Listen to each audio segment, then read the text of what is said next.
Welcome to another episode of Home Sweet Home. My name is Rod McCall. And I'm Scott Nichols.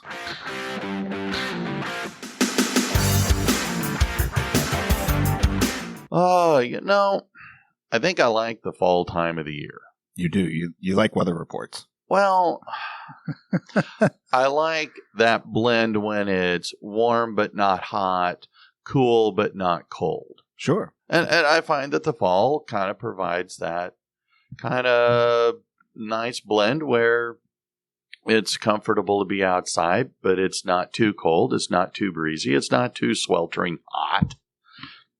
So, and being outside at 9, 10 o'clock in the morning is pleasurable. It is nice. Around here in the summertime, if you want cool weather, well, you got to be out at 5 a.m. Mm-hmm. to find weather, at or below 80 degrees in the summertime. So, I don't know. Again, just kind of a weird observation. So, fall is nice.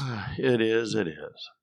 Well, so would you say that your life is traditionally, at this point, going well? You feel like life's pretty happy?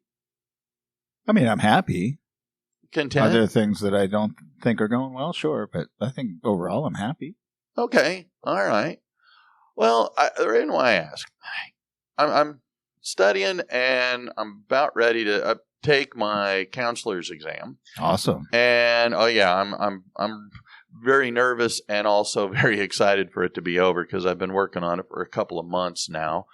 And so as I'm going through my studies and my review work, I but ran into some stuff by one of the theorists by the name of Carl Jung. Mm-hmm. This guy, he's a Swiss psychiatrist, going back to the late 1800s to the mid, I think he was born in the 1870s and then died in the 1960s. Okay. So go way back. And this guy knew Freud. So, like I say, goes way back. And part of the stuff I was reading about was that he says that our personality or our personas can serve as beacons of wisdom. Okay. Guiding us on a journey of self-discovery and transformation. All right. And through that, I ran into an article that identified basically his ideas of 5 things that can contribute or help make for a happy life. Okay. And I got thinking, well, wouldn't everybody like to have a happy life? And it got me thinking, okay, well, how would you describe a happy life? Same as everybody else. Win the lottery and do whatever I want. Okay. So money is a factor of a happy life. Isn't it? I don't know. I'm asking. Well, if I could do whatever I want, wouldn't I just be happy all the time? Maybe. I see a lot of billionaires out there. They're out there saying and doing whatever they want. They seem like they're happy. Oh, yeah, I suppose. Or maybe not. Well, I don't know. The Beatles sang a song that said the opposite, can't buy, they said can't buy me love. Doesn't mean you can't buy happiness. Right. I don't know. Can money make you happy? Is money the key to happiness? I think happiness is a really personal thing, right? Like, it just depends what you think happiness is for you. Oh, okay. But then again, I think there are elements that of our own life, right, that can be universal or can universally lead us to happiness, no matter who we are, whether we believe it or not. Okay. I get that, because I would say that what makes me happy now isn't probably what made me happy 20 years ago. Just as an example, right? Like, I have been fat and happy.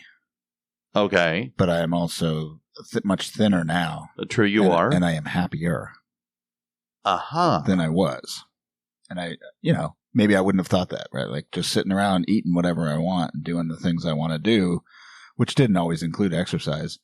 In fact, hardly ever. Yeah. I thought I was happy. Okay. But now that I've changed that, I find that I'm much happier now than I was. And so. Okay. I think sometimes we can think we're happy. Okay. But we're not. Uh-huh. And sometimes maybe we need to be exposed to something or change something within our life. That word change that everybody loves. Oh. Right? We all love change. Yeah, not really. Can't wait to do it. No. I mean, when it means making more money at another job, I'm all excited about it. Yeah. But that other job might not be the best place for me either. So it might that money might not be bringing me the happiness I had hoped. So the grass is not always greener on the other side, is what sometimes I hear it's you say. Blue. Sometimes it's blue, right? Like in that Oregon team that has like the blue grass on there, or Idaho. Oh, the college team. Boise State. Boise State has blue grass on their field. Sorry, Oregon. The fans of the Ducks or whatever they are gonna be mad at me. Oh well, yeah. Hey, but they're Ducks. Hey, I had a political thought that just ran through my head that I decided, well, let's stay away from that. That won't make anybody happy, so we won't talk about that. Okay. Well, going back to Jung, he was saying that happiness is not necessarily about our transparent or transient pleasures. He said, rather, it's more about uncovering deep-rooted meaning. Okay. Meaning in life, possibly. And so, as I was reading through this, I go, okay, I kind of get this. And I think that maybe this is where age changes your perspective. Okay. I can think back that when I was in college, I was always working hand to mouth type jobs, never really had the money to save. Sure. And I was jealous of friends that had full-time jobs, making good money, and they got to do what I thought was fun. And man, their life looked really good. They seemed pretty happy. Sure. Well, I graduate, I get a job, get married, and suddenly I'm making money, but dang, I was a little happier, but I still wasn't happy. And I kept thinking, well, if I had more and more, I might be happier. Sure. Until I realized that chasing money, well, that was a never-ending race that you could never win. And so I feel like Jeff Bezos won, but well, yeah, that's true. Soon after that, his marriage failed. Yeah. And he lost at least half of what would maybe be considered his happiness at that point. Well, maybe his transient desires got in the way. Maybe. So what I kind of understood as I was reading through this and thinking, like I said, going through all the stuff, the test review for my big exam, it kind of made a little bit of sense. And so one of the key, and you kind of brought this up, one of the key things that can lead to us having a happier life is having a good physical health. Mm-hmm. And tied with physical health is our mental health. Sure. And so, I mean, we have talked multiple times. We've done a variety of episodes where we talk about the benefit of exercise, that the chemical change in our brains can make us happy, even though we're oh my God, I'm dying over here because I've exercised for the last half hour. I'm ready to pass out from exhaustion. But are you actually a little happier because you've worked out some of that anger, some of that stress, some of that frustration, anxiety? Yeah, I mean, I think we have colleagues that do this, right? One particular that does boxing. Oh, and, yes. And if you met her, you wouldn't think she was a boxer, but she does that, and that's part of the way that she's expressed that she can get out some a little bit of aggression. Right. And not that she's an aggressive person. Right. Right. Just everybody has some kind of pent up energy that they need to get out. And that's a way to do that. Right. And it makes you feel good in the end that you got something out there, and instead of holding it in. And, a lot of times this frees us up in our mind so that we don't have to be thinking about a lot of the negative thoughts that we have. Oh, well, yeah, absolutely. I mean, I know this might sound a little morbid, but when you make out a will, you are in sound mind and body. Yeah, it seems that way. Well, they make you declare that as a statement. I don't know how accurate or how honest I maybe have been, but but I think the idea is there. Right. And, go back to what you were saying earlier, that you used to think you were happy when you were sitting on the couch watching the TV tube, eating a bowl of ice cream. And I mean, don't get me wrong. I'm still happy when I do that. I just don't do it as often because it will lead me to a different place of unhappiness later. Right. And so, but you discovered that when you put the bowl down and went for the walk, or went down to the gym and started working out a little bit, you came to an understanding that you're a little bit happier now than what you were. And so I think that's kind of what the idea is that if we can, I mean, you don't have to be a peak physical shape. No, I think exercise puts you in just a different physical place where you have, where you're getting your mind, because it involves every part of you, right? I mean, so you might be lifting weights or doing a run, but your mind is free to, think about things, or you just get kind of a mindfulness thing going on. I just think that your focus changes. I don't know all the scientific stuff behind it, right? Me either. I do it and I feel better. There you go. And the more I do it, the more I feel better, and the more physical improvements I see as time goes on. Yes. And the better everything gets. So yes, I've been trying to do my morning walk. I've now added a bit of a stretching and work out a little bit before the walk, provided I wake up early enough. But I do feel better. I feel a little more energetic. And as you were saying, you get out some of that frustration or that stress that's built up. Sure. I feel tired a little, I feel a little exhausted, but I do feel mentally more alert. Right.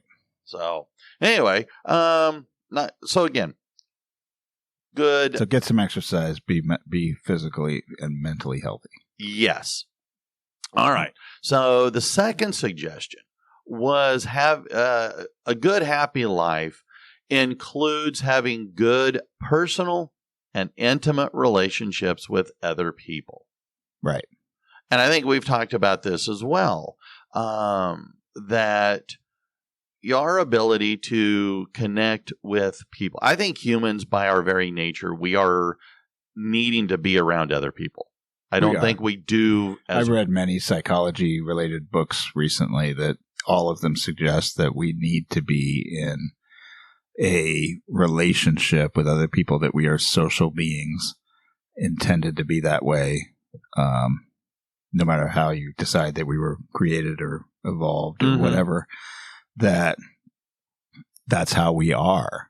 And so things like COVID that shut us down and kept us from other people really damaged us in our mental health, because we need to be connected to other people. I mean, you just think about, places you've worked in the past and the jobs you've had and the people that you've associated with or socialized with in those spaces and times. Those are, you can always pick out the good ones and the ones that you remember. Maybe you're still friends with them. I mean, some of those are the ones that kept you going to work. Oh, so yes. There's an uplifting piece to that. There's, of course, the opposite. Yeah. Right. And we all have seen things about toxic relationships and, getting yourself out of them or staying away from people who are that way. I mean, I just think that we are social. And so, doing whatever we can to have those good relationships is important. Now, you're the counselor kind of a person, so I don't have a clue, right? Like, well, but I wouldn't say you don't have a clue. I'd say absolutely you do. We work with people. We work with kids. We watch their interactions. I mean, we have our own way of doing things, but we also watch and observe young people. And one of the things, we've been talking about this in my classes, because we've been talking a lot about government has been stepping up their pressure on social media companies and their products as far as making them putting in more child-proofing restrictions because of the damage that is doing, the isolation that is providing for young people. It's luring them in, and then it's isolating them. And we've had some really, really good conversations in class, and the kids admit that, yes, they are addicted to their phones and that it does isolate them for a period of time. And when we talk about it, they go, well, yeah, it does have a negative impact. And those that have been able to put their phones down have said that and engage with other people, it does improve their mood. It improves, their overall satisfaction with life. Yeah, I mean, one of the recent books that I read suggested that, that we go through these times sometimes where we're like, oh, I'm going to take a break, right? Like I'm going to fast from social media or something like that. And they're actually suggesting that while that works for a period, right? It's sort of like dieting. Right? Like you go on a diet, and then as soon as you come off the diet, you're right back where you were before. And so that's what happens oftentimes with people who do like that. I'm going to take the 2-week break, and then I'm going to come right back. And instead, we should create some kind of a discipline where we're moderating what we're doing and building how we use social media around our values of who we want to be and what we believe and things like that. So I don't think that cutting out social media altogether or doing any of that is the right thing for kids or adults. I do think that we've always used government to provide some protections. Sure. Right? Like we have Food and Drug Administration, right? Yeah. We don't want to walk into the store and buy poison to eat. And so we don't necessarily want our kids to have access to cigarettes. True. Right? But we allow adults to do it. So, there's probably some things there where we could institute those kinds of safeguards. But ultimately, we need to learn how to regulate ourselves with these things. And I'm not advocating getting rid of social media or cell phones or all of that. I'm just using that as an example that when we can have good relationships. Yeah. You and I have talked about this both on air and off as to why we like working where we do. And it's not necessarily the institution, it's the people that we get to work with. I just tend to believe that social media generates a toxicity in relationships because you don't have to be real. Yes. And instead having limited connection to the right people is better. Yes. So, and again, the relationships that we have, life, as we were saying just a bit ago, life's about relationships, and the stronger and healthier those relationships are with our spouses, with our family, with our friends, makes life a lot happier. Yeah, I agree. Okay. All right. So the next one that was discussed is being able to recognize beauty in art, beauty in nature. And I don't know that art is necessarily paintings or sculptures. I think it could include music. I think it could include books. I think it could include, TV and movies. I love reading books. I love watching TV, great shows, going to the movies. But being able to, well, as Jung said, it's providing food for the soul. Yeah. I think whatever uplifts you, whatever draws you out, whatever tries to make you think of yourself and, how you can be better. Right. Mm-hmm. I mean, we talk about people always want change in the world, but we never want to change us. And Michael Jackson reminded us to look at the man in the mirror. Yeah. Right? Start there is what he was saying. And that's just, something that many, many people have said throughout history, right? We need to focus on ourselves, and then out of that change will come the example, and people will notice it, and they'll do the same thing. It takes a long time. Like we like change and we want it to be quick, but it doesn't work that way. Art and nature and all that stuff is very slow. It's very deliberate, in its creation and in its presentation. It's, a lot of this is in the eye of the beholder.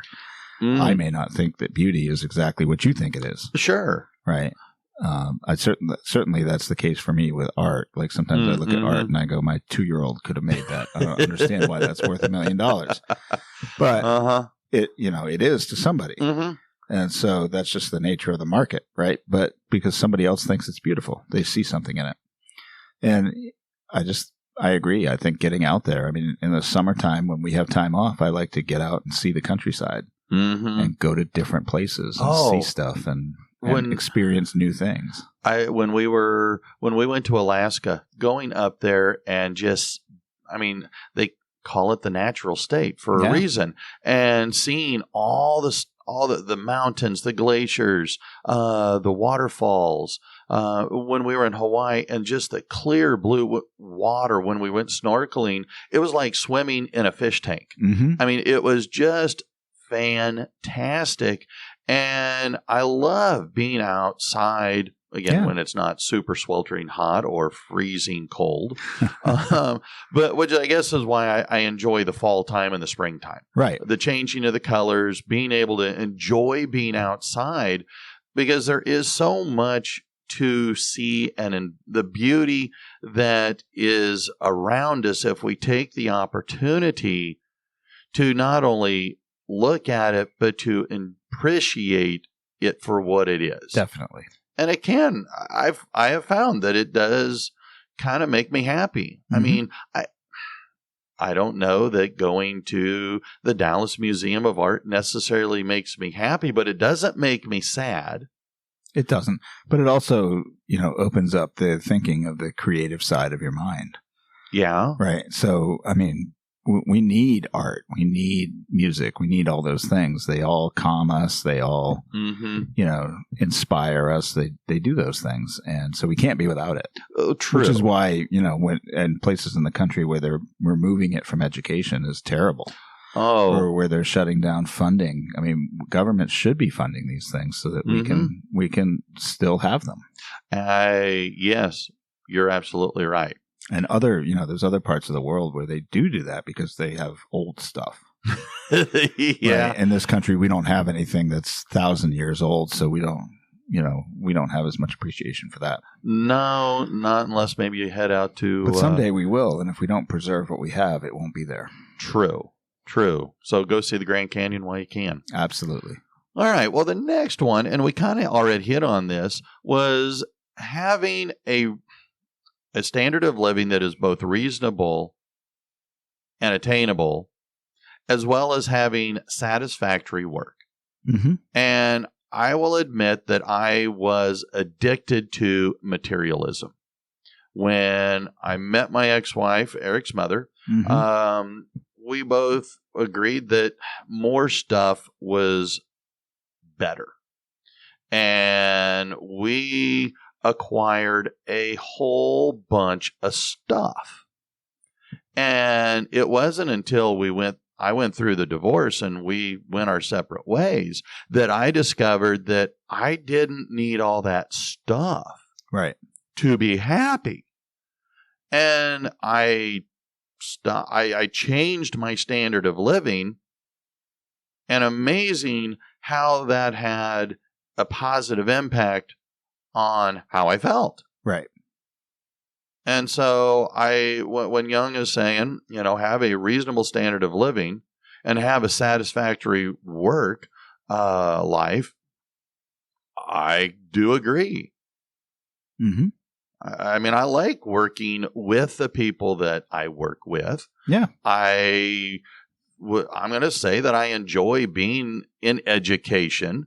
I don't think I would have been doing it for the last 23 years if I didn't. Probably not.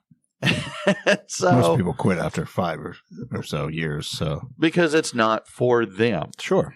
And so I think that when you can, I think having a job that you like can indeed make you happy. Mm-hmm. I mean, I think it contributes to it. I don't know if that in itself makes you happy, but I think to some extent you have to be happy with yourself without any of that. Yeah. I mean, that's the best situation, right? Then you could find yourself being happy in almost every place. Mm-hmm. But, because external forces will impact that happiness, but it won't remove it completely. But sure. I think that obviously you want to work somewhere where you feel good, right? You don't want to walk into your workplace every day and find somebody yelling at you and screaming at you and, yeah. telling you all the bad and wrong things you've ever done. Mm-hmm. No, I'm with you. Nobody wants that, right? Nobody wants that in their relationship at home. No, but so you've got to find a place where you can be that you like being there. Yeah. And it inspires you to be better and produce something that's going to make you happy. Well, and I think that your standard of living that you set for yourself is influenced by the job you have. We're both professional educators. We are not at the top end of the pay scale for our education level. We are not.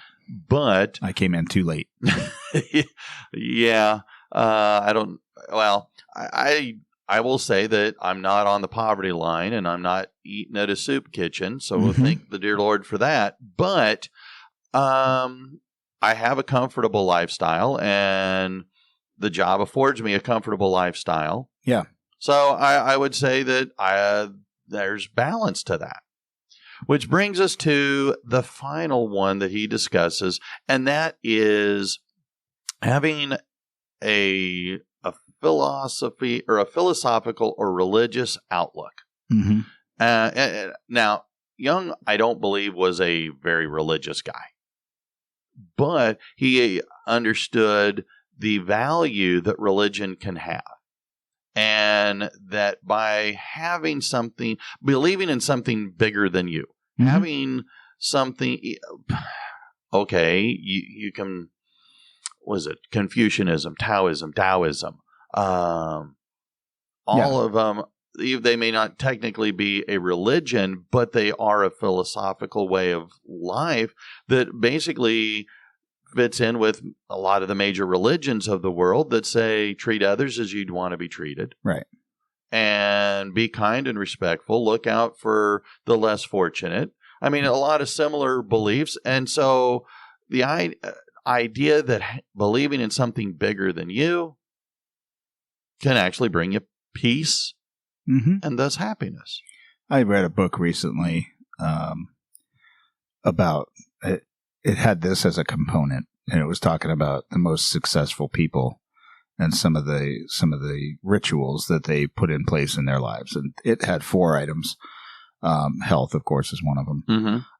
But another one was spirituality. That's what he termed it as. Okay. And not that you would be a Catholic or a Christian or, a Muslim or whatever. It didn't matter. Religion. In fact, it kind of transcended religion into, if you think about religion, it's really just a set of deeply held beliefs. Yeah. Right. That you would live by. And so no matter what that might be. And so it could be based in, a scriptural kind of a text, a holy book per se, or it could be something you've developed, in your life having to do with morals or ethics or whatever. And, or life goals. And so whatever those deeply held beliefs are, right, he was just talking about, the author was talking about how you need to kind of guide everything that you do and the rituals you create in your life so that they are connected to those beliefs. And the people that are able to do that are some of the most successful people in their fields. Yes. And I think that's kind of maybe what Jung is saying here, is that when you have spirituality, it grounds you. Mm-hmm. And the more grounded we are, well, then the happier it can make us. Mm-hmm. So, like I said, going through preparing for this big test has shed a lot of insight. You know, again, I take these classes, and it's been, because I've been taking only one class at a time, it's taken a few years. So being able to go back and review all this stuff has been kind of enjoyable. Mm-hmm. And so when I saw this, I go, we could make a podcast on it. I feel like maybe we should share our reading list sometime. Put them out there on a website or somewhere just to say this is what we read, or maybe connect certain books to the podcast, because we always are mentioning these kind of different things. And some people might want to go further and develop some of their own deeply held beliefs or, rituals, or look more into some of these topics. So we'll have to work on that. I guess so. Anyway, I think that's all we have for time. All right. Well, then let's go outside. Enjoy a little nature. All right. So, all right. Well, then until next time, I'm Rod. I'm Scott. Bye. Bye-bye.